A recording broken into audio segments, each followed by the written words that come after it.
All right, Shalom.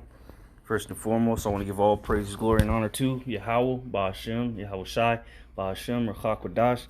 Double honors to the elder apostles of Great Millstone who rule well. And salutation and much love to Yakim out there pushing out his word in truth and sincerity. And this is the brother Osh, Great Millstone Tampa Church. And I just want to do a quick video, on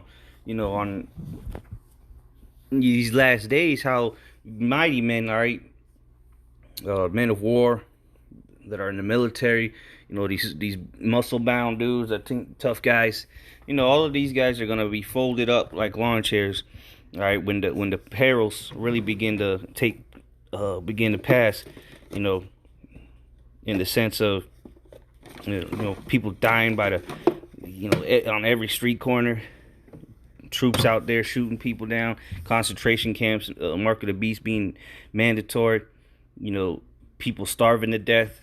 A lot of people are gonna fold, so let's just start here in Luke chapter 21 and verse 26. And especially when these people see these missiles, man, and the chariots of the Lord in the sky, it's gonna be a sorrowful day for them, but a joyful day for the elect.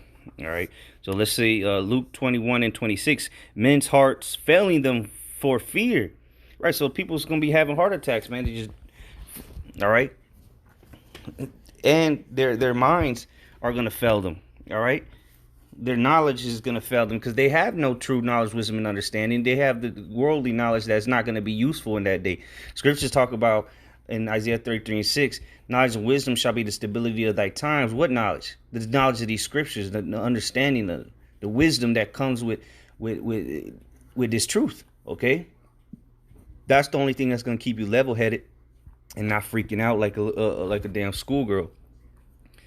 But there's also gonna be people having heart dropping dead from what the perils, the horrific scenes that they're gonna be seeing in these days, man. They're gonna be grown men in a corner in the fetal position, sucking on his thumb like a baby. All right. It says, and for looking at after those things which are coming on the earth, for the powers of heaven shall be shaken. Right. So verse 27, and then shall they see the Son of Man coming in a cloud with power and great glory. Right. So it's going to be a whole lot of horrific sightings that these people are going to witness, and then they're going to see Yahweh Shai returning in the chariots, man. It's what most people would call an alien invasion, and that's going to scare the hell out of people. What's it say? Damn, so like I lost the train of thought. Oh, okay. Well, you used to watch these videos of UFO sightings, and people are freaking out, trying to call the cops and this and that. People are gonna be dropping dead, man. There's gonna be people seeing things. Okay, that's there's gonna be a plague of the heart. A lot of people are gonna get a plague of the heart. All right, they're gonna be bugging out, going crazy, especially when they haven't eaten in a good 2-3 days. Hell, even one day. American people are used to eating every damn hour. Fast food restaurants, all right, convenience stores. When all that comes to a screeching halt, people are gonna lose it, man. Let's go to Wisdom of Solomon 17 to back that up. Just to get to the point, this is a Wisdom of Solomon 17 and 15. It says, "We're partly vexed with monstrous apparitions." Right, people just like in ancient Egypt when Israel was leaving. All right, when Israel's leaving again, the spiritual Egypt, well, this is gonna be happening again. People are gonna be seeing apparitions. They're gonna be seeing demons. All right, spirit. They're gonna see the Most High gonna open up these people's third eye to see the spirit, the spiritual realm, so to say, and they're gonna be seeing all kind of apparitions, man. All right, ghosts, so to say. Let's get that word apparition, see what comes up here in the online etymology. Apparitions. What the hell? Apparition. It goes back to household spirit. No, that's not. Yeah. Huh. Nothing really coming up. Let me see. Turn it into Google. The apparition, a ghost or ghost-like image of a person. The appearance of something remarkable or unexpected, typically an image of this type. So exactly, they're gonna be seeing spirits, man. The Lord gonna open up that third eye and they're gonna be bugging the hell out. It says, and partly fainted. So they're gonna be fainting. You know, you ever seen somebody in shock? They just pass out, drop dead because they're such. It was such you know, it was such a shock to them. You know, for something they get so scared they just pass out. You know, it says their heart failing them, for a sudden fear and not looked for came upon them. That's right. So you people are in for a rude awakening in these last days, man. Not only things are going to be physically happening to you, well, you're mentally going to be in a distressful place. All right, physically and mentally, you're going to be bombarded with all kind of things you haven't even experienced in your life, and if without the knowledge, wisdom, and understanding, you're not going to be able to make it through it. All right, you're gonna end up bugging out, eating your kids. All right, crying like a little bitch in the corner. Your family looking at you to what snacks, and you in the corner huddled up and in tears, man, or screaming, you know, crying like a bitch, like a woman in travail, like a woman giving birth. Let's go to, because ultimately the day of the Lord is going to be a dark and gloomy day, and that's what's going to happen, man. Leading up to that day, all right, in that day. So let's go to Zephaniah 1 and 14. It says, the great day of Yahweh is near, it is near, and hasteth greatly. Hey, ain't this the year that the spirit of Yahweh Bashim Ashai hopped on Paul Tahar to deem the year of hastening Yahweh Bashim Ashai. So, hey, hasteth greatly. It says, even the voice of the day of Yahweh, the mighty men shall cry there bitterly. So the mighty men, all right, are going to be crying like bitches, man. You ever seen somebody cry bitterly? They're in tears. You can't console them. They ain't gonna stop crying. You know, that's what it's gonna be looking like for a lot of you people, man. It says that day is a day of wrath, a day of trouble, and distress, a day of wasteness and desolation, a day of darkness and gloominess, a day of clouds and thick darkness. So it's gonna be a dark and somber day. All right, it ain't gonna be a day of festivities for the world. It ain't gonna be, you know, at the club with bottle service girls. It's gonna be a dark and gloomy day. And even for the elect, it says they shall scarcely be saved. So it's gonna come down to the wire. All right. He that endureth unto the end, the same shall be saved. So even though the men of the Lord are gonna be good, they're gonna be eating, drinking, rejoicing. But until you get in that chip, you don't. So like if you get that chip, you're through. Unless you get the RFID microchip, you're through. You're done.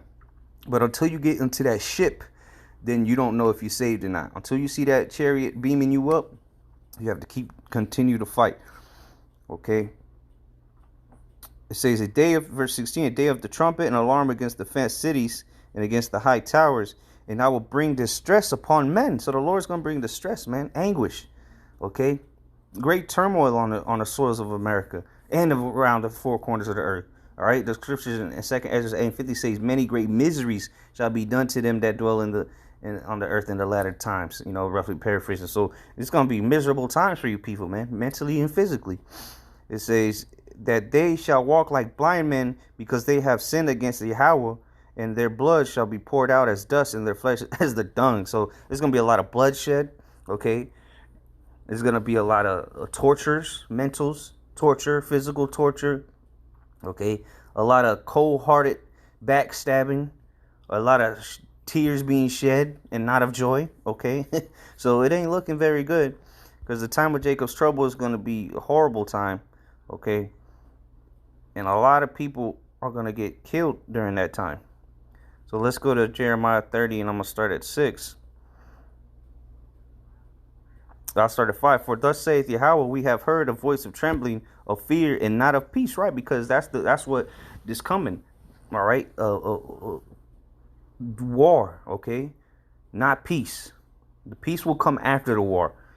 It says, ask ye now, and see whether a man doth travail with child. Wherefore do I see every man with his hands on his loins as a woman in travail, and all their faces are turned to paleness, right? Because these men aren't going to be knowing what to do, okay? They're going to be like women, you know, crying, you know, the water just broke, the baby's coming. They're going to be scared. It's going to be hurting. You're gonna be crying and sighing. That's why it's wise to sigh and cry now, while everybody else rejoices. So when that time comes and everybody's sighing and crying, you can rejoice in the downfall of Babylon. All right, verse 7, at last, for that day is great, so that none is like it. It is even the time of Jacob's trouble, but he shall be saved out of it. Right, the elect will be saved out of it. But this time is going to be great like no other. The day of the Lord, okay, is going to be the finale of it. All right, so it's going when the Jacob's trouble really amps up to the point where there's people afraid to leave their houses, not because of no virus, but because of the bloodshed and the tribulation that's taking place on the earth. Then you're gonna see how bad it's gonna really be. And then when the Lord returns, it's gonna be the finale, and the missiles coming too. Okay, so this place is gonna go out with a bang, literally. So we'll go ahead and close it out on Isaiah 13 and verse 7. It says, therefore shall all hands be faint, and every man's heart shall melt. Right. So your minds, your knowledge that you've stored up, so to say, all that's gonna fail you. Okay. So you go into that word melt. Let's see here. Melt. You know what the heart's talking about. La'ab. Where is it at? Oh, melt. Masas means to dissolve, to waste away, to faint, wasted, worthless. So all that knowledge, your mind's gonna be worthless, man. And it's literally gonna melt too. Okay, you're gonna be discouraged, grief, fear. All right. So all people's minds is gonna be in fear, and their hands are gonna be feeble. They're gonna be, you're not gonna be able to do nothing about it. Verse 8, and they shall be afraid. Pangs and sorrows shall take hold of them. They shall be in pain as a woman that travaileth. There you go. Pains and sorrows. You're going to be pained and sorrow from every side, man. 1,000 people dying on that side. Troops coming on this side. Gunshots behind you. All right. Apparitions in front of you. Your kids just died in front of you. You had to eat your other kid. So it's going to be bad all the way around for these people. It says they shall be amazed one another, meaning they're going to be astonished. They're going to be wondering, looking at each other like, damn, what do we do? What's going on? Their faces shall be as flames, and that's going to be the missiles coming ultimately. All right, they're going to see the missiles. It says their faces shall be as flames. You go into this word faces, panyam. It says presence, person, face, before and behind, toward, in front of, before, to front of. So in front of these people, all right, is going to be what? The missiles, all right, the flames of fire. Lahab meaning flame, a flashing point of spear or blade. Lahab. Right here it says blade, bright flame, glittering. Is not the Lord the glittering sword of the Lord, right? Glittering steel, right here. That flames is coming, man, for these people. It said, verse 9. It says, behold, the day of Yahweh cometh cruel, both with wrath and fierce anger, to lay the land desolate, and he shall destroy the sinners there out of it. That's gonna be them flames. How he gonna lay the land desolate? With the nuclear thermal missiles, man. So that's why I said their faces shall be as flames. It's gonna be before them. There's gonna be that fire, and they're gonna see it coming as pursuing to Zechariah. Was that 14 where they stand upon their feet, their eyes burning, all right, their tongues melting, and ultimately, let's see what the flames. We'll end it off on this actually, Isaiah 66 and 15. It says, "For behold," so this is what's really gonna make these. Cry bitterly as a woman. You're gonna be as a woman in travail when you see them missiles coming and that flame coming. If it don't directly hit you, but if you're in the distance, you still gonna get burned up. It says, "For behold, Yahweh will come with fire, and with his chariots like a whirlwind, to render his anger with fury and his rebuke with flames of fire. For by fire and by his sword will Yahweh plead with all flesh, and the slain of Yahweh shall be many." All right, this place is through, and you're going to see a lot of people crying and sighing very soon. And we're going to be rejoicing in the judgment of Yahweh Bashim El Shai. Shalom.